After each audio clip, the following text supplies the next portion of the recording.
রহমানির রহিম।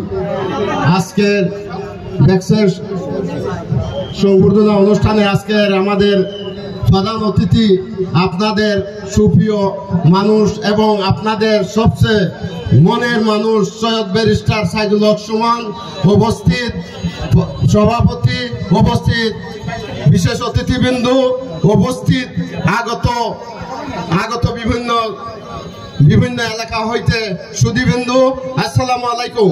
আজকে আমরা এখানে বক্তৃতা শোনার জন্য আসছি, কারণ আজকে আপনাদের মধ্যে মূল্যবান বক্তব্য দিয়ে আজকে আপনাদের প্রধান অতিথি এই বাজারে কি কি অভাব আছে, বাজারে কি কি সমস্যা আছে, ওইগুলা তুলে আপনারা ধরছেন, ওইগুলা ওনার মুক্তি শুনবেন। আমরা কিন্তু আজকে এখানে লম্বা বক্তৃতা দিব না, কারণ ওনার মুক্তি আপনারা শুনবেন। আমি শুধু একটা কথা বলবো, এই বাজারে আমাদের একজন মুরব্বী, একজন অভিভাবক, আমাদের সবচেয়ে শ্রদ্ধা একজন লোক ছিল আমাদের চাচা মরহুম আখল মিয়া। উনাকে যেভাবে বাজারের মধ্যে হাতুড়ি দিয়ে উনার চাপার দাঁত ভেঙে মাথাকে হাতুড়ি দিয়ে বাইরে মারা হয়েছে, আজ পর্যন্ত উনার কোনো বিচার পাওয়া যায় নাই।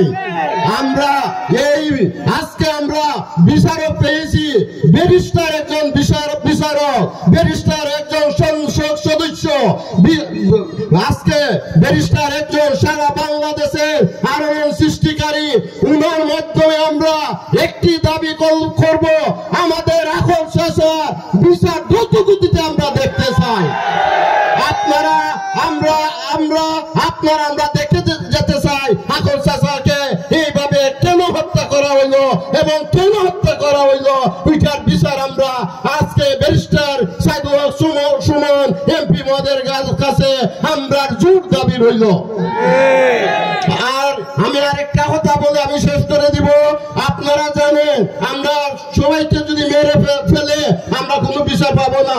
আপনারা জানেন, কিছুদিন আগে আমাদের ব্যারিস্টার সুমনকে হত্যা করার জন্য যে পরিকল্পনা করা হয়েছিল এবং করা হইতেছে, এখন পর্যন্ত আমরা কিন্তু সঠিক কোনো তথ্য পাই নাই। ওইটার জন্য আমরা সঠিক তথ্য পাওয়ার জন্য আমরা অপেক্ষায় রইলাম। আমরা কিন্তু রাজপথ ছাড়ি নাই, সোনারঘাটের পথ ছাড়ি নাই, আমরা কিন্তু আবারও নামবো যতক্ষণ পর্যন্ত আমাদের ব্যারিস্টার সুমনের মূল হত্যাকারীকে যদি না মিলে আমরা ছাড় দিব না। আপনারা মানুষ আখল চাচা কি করছিল, ওনাকে মারলেন আপনারা। ব্যারিস্টার সুমন আপনারা কি ক্ষতি করতেছে, আপনি ওনাকে মারার জন্য প্রস্তুত? আপনারা কেন মারতেন ওনাকে? উনি আপনারা আমাদের এখানে এই মঞ্চে আমরা বলেছিলাম, যদি সৈয়দ সাইদুল হক সুমনকে আপনারা ভোট দিয়ে জয়যুক্ত করেন, সোনারঘাট মাধবপুর একটা উন্নয়নের জোর হইবে। আমরা এখানে প্রথম ইশতেহার ছিল মরা গাঙ্গে জিতা করবে, এই মরা গাঙ্গের উপরে আজকে বিস্ফোট চলে। আর সোনারঘাট ইনশাল্লাহ এমন ভাবে উন্নয়ন হয়ে সারা বাংলাদেশের দেশের আলোড়ন সৃষ্টি করবে, ওইটা আপনারা বলতে পারবেন না।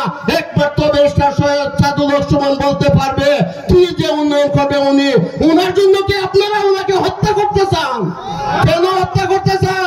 এই দাবি আপনারা যারা হত্যাকারী, আমরা তাদের কাছে দাবি জানাই। আপনারা আমাদেরকে বলেন সাইদুল হক এই অপরাধ করছে, আমরাই মেরে ফেলবো আমরা রাতে, আপনারা বাইরে মেরে ভাই পুরন মুখে মারলে সোনারঘাটের মানুষ বসে থাকবে না, আগুন জ্বলবে আগুন। এই বলে আমি আমার বক্তব্য শেষ করছি। আসসালামু আলাইকুম।